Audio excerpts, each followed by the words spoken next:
Bukan karena seringkali tertimpa musibah hingga akhirnya bintang sinetron Asti Ananta mendatangi seorang paranormal untuk diruat atau membuang sial.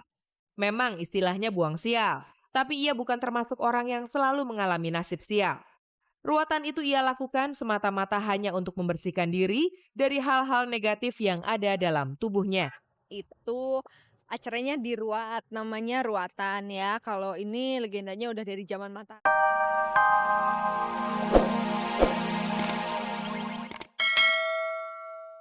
Nama Tatayang, penyanyi asal negeri Thailand, memang tidak akrab di telinga pecinta musik di Indonesia.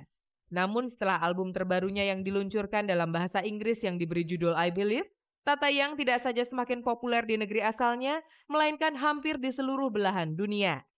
Lewat lagu andalannya yang berjudul Sexy Naughty Bitchy, Tatayang berhasil menembus dunia tarik suara internasional. Lagunya yang beraliran ultra funky pop itu langsung menarik perhatian para pecinta musik di dunia, termasuk di Indonesia. Khusus untuk Indonesia, artis yang mendapat predikat seksi ini sengaja meluangkan waktu guna melakukan promo album perdananya dalam bahasa Inggris itu. Penampilan pertamanya di Jakarta, pada acara pemilihan VJ yang digelar salah satu stasiun TV swasta itu berhasil memukau para pecinta musik yang diusungnya. Ditambah dengan gayanya yang energik, muda, dan seksi, aksi panggung Tatayang Sabtu malam lalu bisa dibilang cukup sukses. In here as well in Jakarta, because I had a lot of friends in school when I was in school that's Indonesian and they're from Jakarta. So finally I get to be here for the first time and I just love it. I just love it here. It's a very busy city, but it's great. It's great. Pemirsa, lihatlah berikut ini akan saya perlihatkan sebuah gambar untuk Anda. Tidak hanya memiliki suara emas, rupanya Sherina juga memiliki kemampuan yang patut diacungi jempol dalam menari balet. Kami menyaksikan sendiri ketika ia menari di atas pentas saat pagelaran balet yang berjudul Coppelia. Dalam pementasan 2 hari itu, Sherina berperan sebagai Coppelia, sebuah boneka yang diciptakan untuk seorang pria bernama Franz oleh Coppelius. Perannya sebagai boneka membuat ia tidak hanya menari balet, melainkan juga berakting layaknya sebuah boneka. Ternyata hasil usaha kerja kerasnya berlatih balet selama hampir 5 bulan tidak sia-sia. Ia mendapat banyak pujian karena perannya itu. Padahal sebelumnya, Sherina yang pernah membintangi film layar lebar itu tidak pernah menyangka kalau dirinya akan terpilih untuk memerankan peran istimewa itu. Sebenarnya sih nggak pernah ya, waktu itu mau ada Coppelia, oh ya udah deh coba-coba deh ikut-ikutan gitu aja. Habis itu Sherina jadi Coppelia, alhamdulillah. Perasaannya yang pertama-tama ya pasti seneng lah ya jadi Coppelia gitu ya. Maksudnya itu kan dia juga namanya dia Coppelia itu kan ditaruh sebagai judulnya gitu. Jadi kayaknya terus ini adalah boneka. Kan dari dulu kan belum pernah jadi boneka. Terus coba-coba pokoknya tantangan baru dan seru aja. Tidak puas dengan sebuah sanjungan dan pujian, ia malah mengaku masih kurang maksimal dalam memainkan peranannya itu. Menurutnya masih banyak kekurangan yang harus ia perbaiki untuk pertunjukan balet selanjutnya. Ya aku masih belum bisa puas. Harus diperbaiki lagi. Aku pengen benerin kaki aja itu. Kakinya dibenerin aja gitu tekniknya. Bukan karena seringkali tertimpa musibah hingga akhirnya bintang sinetron Asti Ananta mendatangi seorang paranormal untuk diruat atau membuang sial. Memang istilahnya buang sial, tapi ia bukan termasuk orang yang selalu mengalami nasib sial. Ruatan itu ia lakukan semata-mata hanya untuk membersihkan diri dari hal-hal negatif yang ada dalam tubuhnya. Itu acaranya di Ruat, namanya Ruatan ya. Kalau ini legendanya udah dari zaman Mataram, itu jadi seperti pembersihan. Jadi energi di tubuh kita kan ada 2, negatif sama positif. Nah, yang negatif ini kalau bisa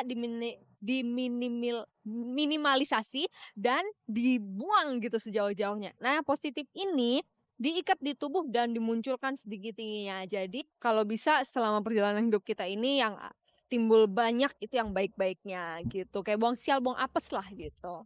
Istilah ruatan bukanlah hal yang baru baginya. Menurut Asti, ruatan adalah bagian dari pengobatan alternatif.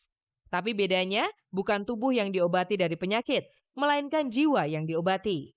Soal pengobatan alternatif sendiri, ia mengaku benar-benar percaya karena ia punya bukti, bukan sekedar janji. Iya, aku bilang aku percaya gitu. Aku percaya, aku menghargai dan aku menghormati gitu. Karena ini kan namanya ilmu dan kebetulan ya alhamdulillah bagian dari keluarga saya pernah mengalami gitu yang dokter angkat tangan tapi alhamdulillah lewat pengobatan alternatif sembuh. Ruatan ini dilakukan hanya sekedar usaha menuju kebaikan diri.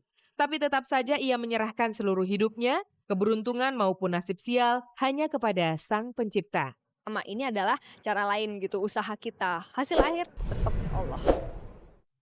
Sejak masuk rumah sakit awal bulan April lalu, hingga hari ini bintang sinetron Sukma Ayu masih berbaring koma di Rumah Sakit Medistra Jakarta.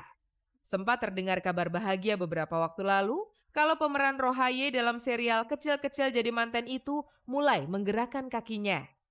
Tentu saja kabar itu menjadi angin sejuk bagi keluarga Sukma Ayu maupun rekan dan kerabat yang mengharapkan kesembuhannya.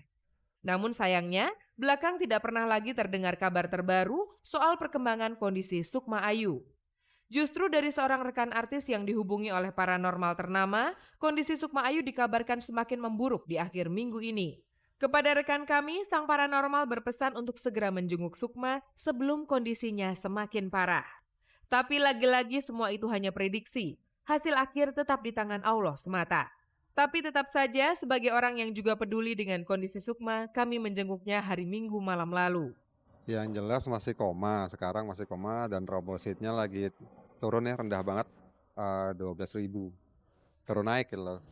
Mulai hari 51 kemarin, itu kita sudah mulai menurunkan alat bantu pernapasannya dia.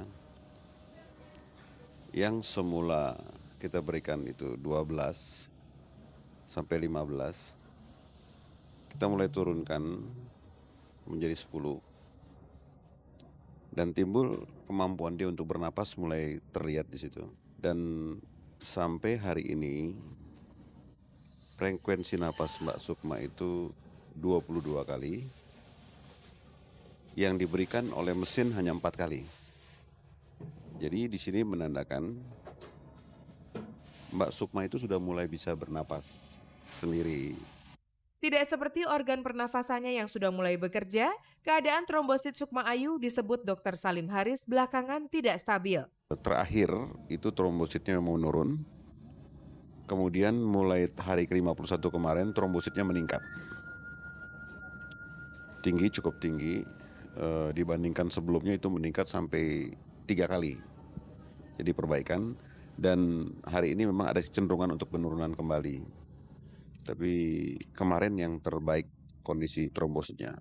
Secara keseluruhan, Dr. Salim Haris menyebutkan kondisi Sukma Ayu mulai mengalami perubahan ke arah perbaikan. Daripada bengkak-bengkak yang ada sebelumnya, itu sudah mulai menghilang. Kemudian gangguan fungsi hati, dengan adanya kekuningan di tubuhnya sekarang sudah mulai membaik. Kemudian dari fungsi pernapasan yang sebelumnya itu murni bernapas dengan menggunakan mesin, dan saat ini sudah tidak sepenuhnya oleh mesin.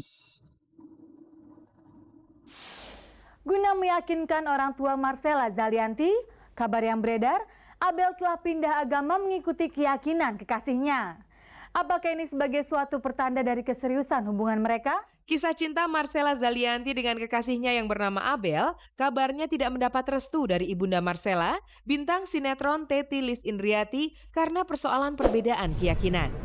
Itu berita basi, karena kabar yang beredar, kini perjalanan cinta Marcella dan Abel tidak lagi terhalang jurang perbedaan. Desas-desus yang terdengar, demi keseriusan cintanya pada Marcella, Abel rela berpindah keyakinan mengikuti kepercayaan yang dianut kekasihnya itu. Bagi Marcella bisa jadi itu kabar bahagia kalau memang benar adanya. Tapi saat kami menemuinya di sebuah acara peluncuran buku Tusuk Jailangkung beberapa waktu lalu, ia memilih untuk tidak mengomentari hal itu. Kalau soal Abel atau soal agama dan segala macam, mendingan aku nggak mau.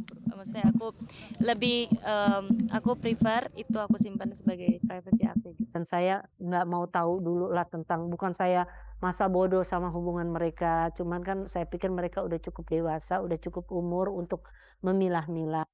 Kepada putri sulungnya itu, Teti Lis memang pernah berpesan untuk mencari pria seiman sebagai pendamping hidup. Kabarnya karena harapan ibunda Marcella itulah, Abel akhirnya memutuskan untuk berpindah keyakinan. Jangan dispesifikan ke mama gitu ya. Kalau saya rasa semua orang tua gitu pasti, ya siapa sih yang nggak pengen, kita semua juga pasti kan lebih, kalau seiman udah lebih gampang. Siapa yang tidak berkeinginan kalau bisa satu agama? Tapi kan sekarang kita berkehendak A, tapi tidak selamanya yang kita kehendaki kita miliki. Perbedaan keyakinan mungkin baru akan menjadi kendala ketika dua insan yang berbeda itu memutuskan untuk memasuki jenjang pernikahan.